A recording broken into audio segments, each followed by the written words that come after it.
Welcome to the 11th module, or the module dedicated for the lymphatic system. As we discussed in the previous lectures, the lymphatic system is a part of the cardiovascular system. However, a separate module is prepared to highlight specifically the different lymphatic tissues with their anatomical descriptions.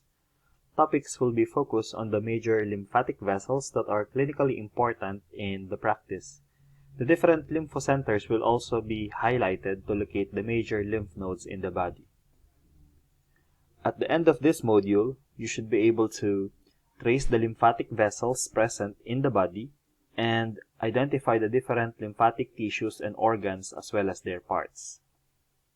The lymphatic system consists of the lymphatic tissues and organs as well as the lymphatic vessels.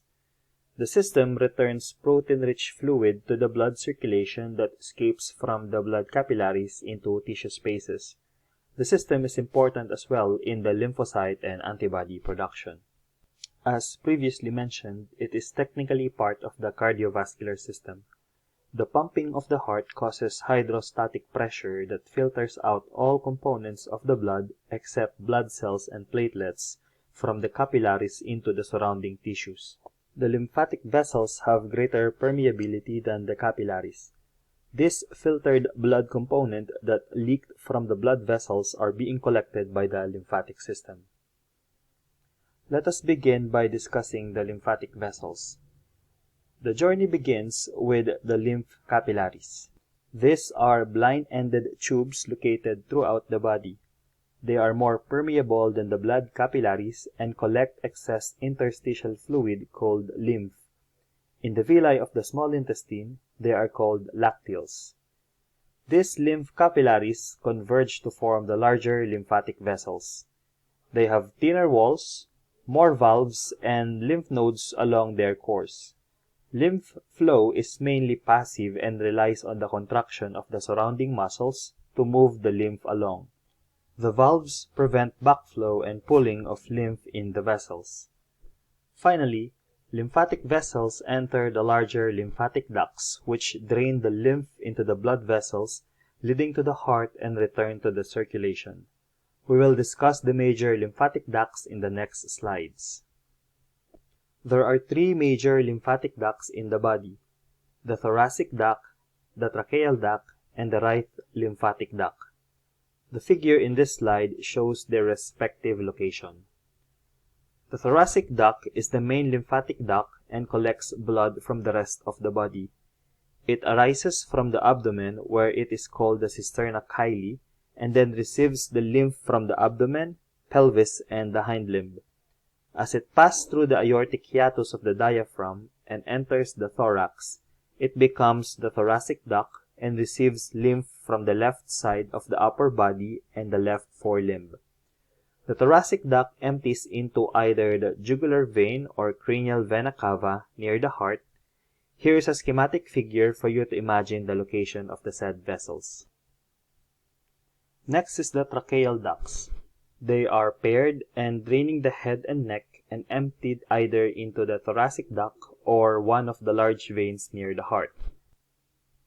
The right lymphatic duct is the smallest of the three major ducts and drains the lymph from the right side of the head, neck, and thorax and the right forelimb. It empties into the right side of the heart via either the right jugular vein or the cranial vena cava.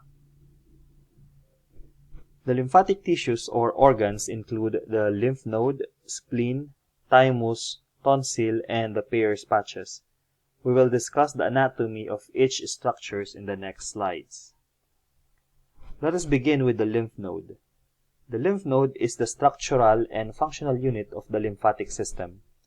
Lymph nodes act as a filter of lymph as well as a germinal center for the lymphocytes. They are ovoid, bean-shaped, encapsulated structure located along the course of the medium-sized lymphatic vessels. Here is a gross appearance of a lymph node and a schematic illustration showing the parts of a lymph node.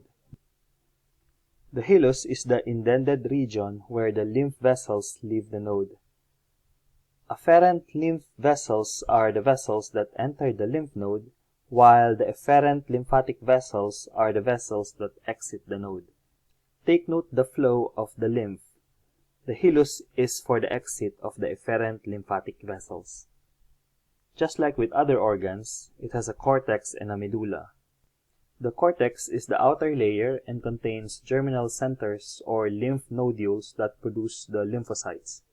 On the other hand, the medulla is the inner layer and comprised of reticular layer containing phagocytic cells. The trabeculae are a network of connective tissues supporting the node. It extends from the lymph node capsule. The space where the lymph is flowing within the tissue of the node is called lymph spaces or sinuses. Groups of neighboring lymph nodes that occur in the same region of the body and receive afferent vessels from approximately the same region are known as lymphocenters. In this slide, you can see the different lymphocenters in the dog. The parotid lymph node is located under the cranial edge of the parotid gland. It drains the dorsal part of the head, including the orbit and the parotid gland. The mandibular or submandibular lymph node is located ventral to the angle of the jaw. They drain the part of the head not drained by the parotid gland. Among the lymph nodes, this is the easiest to palpate. The retropharyngeal lymph node is the largest lymph node of the head and the neck. It lies between the larynx and the wing of the atlas. It drains the deeper structures of the head and neck, including the pharynx and the larynx. This is not normally palpable. The superficial cervical lymph node or the prescapular lymph node is located in front of the shoulder joint under the superficial neck muscle. They drain the superficial neck and the dorsal thorax along with the proximal part of the forelimb. Bronchial lymph nodes consist of nodes present around the tracheal bifurcation. The axillary lymph node is located in the axilla. It drains the forelimb and the thoracic wall, including the first three pairs of the mammary gland. The lumbar lymph nodes are located along the abdominal aorta. They drain kidneys, loins, adrenal glands, and abdominal portion of the urogenital system, including the testes, into the cisterna chyli. Note that dog lacks renal lymph nodes. The mesenteric lymph nodes include the cranial and caudal mesenteric lymph nodes.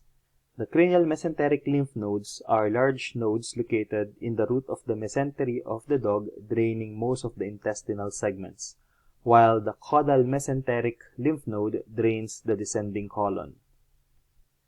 The superficial inguinal nodes are the two nodes on each side lying in the groin, between the thigh and the abdominal wall, dorsal to the mammary gland or the penis. It drains the groin, caudal mammary gland, and the scrotum. The superficial popliteal lymph nodes lie within the tissue of the gastrocnemius muscle, caudal to the stifle joint. It drains the distal limb into the medial iliac center. Here is another slide showing the different lymphocenters in the animal with the organs associated with it. Next, we discuss the spleen. The spleen is the largest of the lymphoid organs. The spleen is found within the greater omentum, closely attached to the greater curvature of the stomach. It is flat and elongated structure like a tongue in dogs as shown here. It is dark red hematopoietic organ that is essential for life. The spleen has a number of functions. It serves as a storage of blood as it acts as a reservoir for red blood cells and platelets. The organ also destroys worn-out red blood cells. The spleen is often termed as the graveyard of RBC as the phagocytic cells in the spleen engulf and destroy the erythrocytes and preserve their iron content for reuse in hemoglobin synthesis. The spleen also filters out foreign particles and bacteria, and the phagocytic cells destroy them. And more importantly, the spleen produces lymphocytes for the use in the immune system. The thymus is a light gray, distinctly lobulated organ with a pink tinge in fresh material. It is laterally compressed and lies in the cranial ventral part of the thoracic cavity.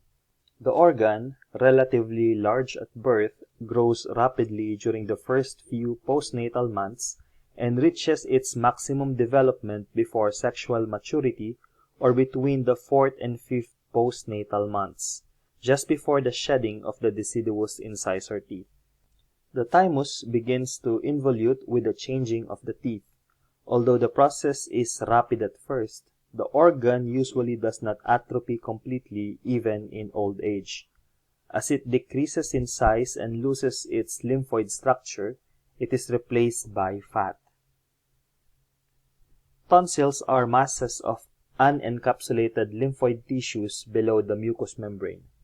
The dog has a pharyngeal, palatine, and lingual tonsils named after their specific locations. The tonsils are strategically located and can prevent the entry of pathogenic microorganisms through the mouth and the nose. And that ends our discussion on the lymphatic system.